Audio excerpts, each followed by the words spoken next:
welcome to Luxe RV. This is our Mercedes Ultra Luxe RV model. At the entrance door, you'll find the control center for the lights, accent lights, and coach lights, which are dimmable. Here's the master power. Always remember to have this on, otherwise you'll cut power to the house. Here's the Awning control center, where you can switch it on or off, extend or retract. Always remember to have it on if it's extended, as it comes with an automatic wind control. Here is the safety step for the step hole.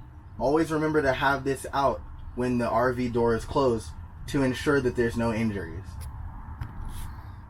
Here is our kitchen center. Here we have our cutting board if you flip it over to the side. Always remember, never cut on this side or on the stove. Right under it would be your sink, and here is our fully functioning induction stove. From here, you can control the counter lights by dimming them or turning them on and off. And here is the water heater control system. Here in the passenger area, you'll find seat belts here and here, here and here, and in the middle, you can have a full functioning table that extends, retracts, as well as convert the couch area into another bed by flipping the L shape right on over and attaching it to the frame. Always remember, if you want the AC or the microwave on, either have it plugged to an outside source or have the generator turned on. Here we have our music control system. You can go on ahead and connect Bluetooth, aux, or use the radio. The zone 1, 2, and 3 controls the music from the front, the middle, and the outside. From here, you have the inverter controls. This will allow you to connect power to the outlets and the televisions. Always have this on in order to use it. Here's our control panel right above the door. From here, we press start until the generator itself starts. You can go ahead and stop from right here. Here's where you can check the battery levels. All is shown in percentage. We have the fresh water tank levels, as well as the gray water tank levels, and the black water tank levels. Remember, the black and gray water levels should never be at 100%. This means you have to dump it. This is the LPG, which should also never be at 100%. This shows your propane gas levels. Here's where you can turn on and off the water. To operate the climate controls, the generator must be running or the RV must be plugged into a campsite.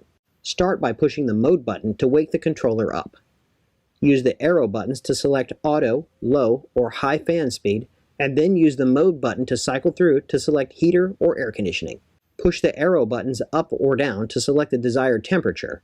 Note that the display can be switched from Fahrenheit to Celsius by pushing the up and down arrows simultaneously.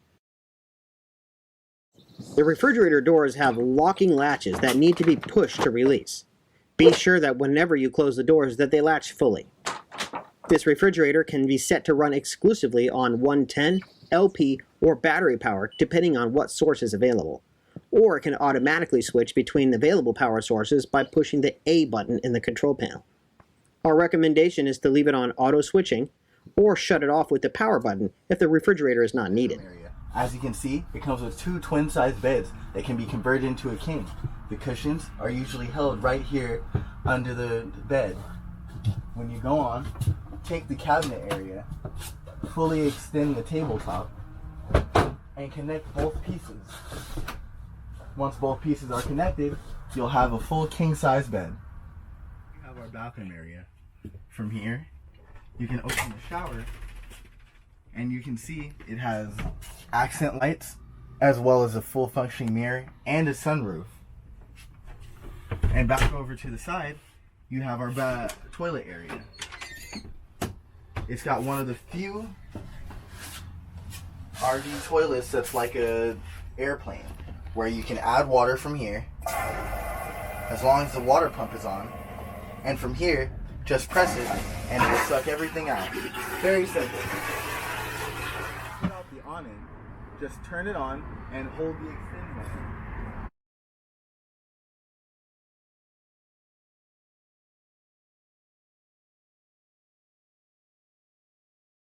And remember, before extending the awning, always make sure you have enough room so you don't damage anything or the awning itself.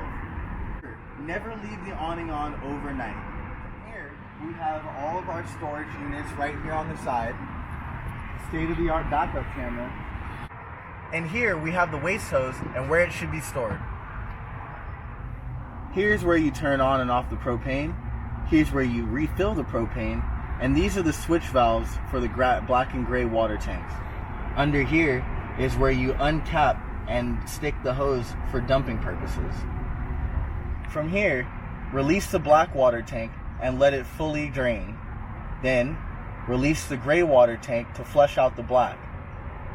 When you're fully done, push both back in to make sure that they're fully closed and put the hose back in its storage unit and cap the tank back off. So, to refill the water tank, go on and connect the hose here, switch the valve from city to tank fill, and when the water tank starts leaking from the bottom, that's how you know that the water is overfilled and is ready to go.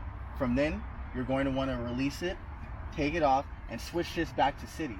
If it's not switched back to city, you won't see any pressure on the inside and won't be able to use the water. Remember, the RV is ran on diesel. Here's where you fill it, uncap, fill, and put back on. Remember to screw tightly to remove any chances of leakage. This model is a keyless model, so you only had to have the fob near you. To start the car, hold on the brake and press the engine button. From here, you have a backup camera that will display on the mirror, and when you put your right and left signals, it will also display on the mirror. Right and left. The captain seats. The handbrake can be on but pushed down. You're going to want to go ahead and push the seat forward from here and release the brake to the side, and this will allow you to swivel your seats back and forth.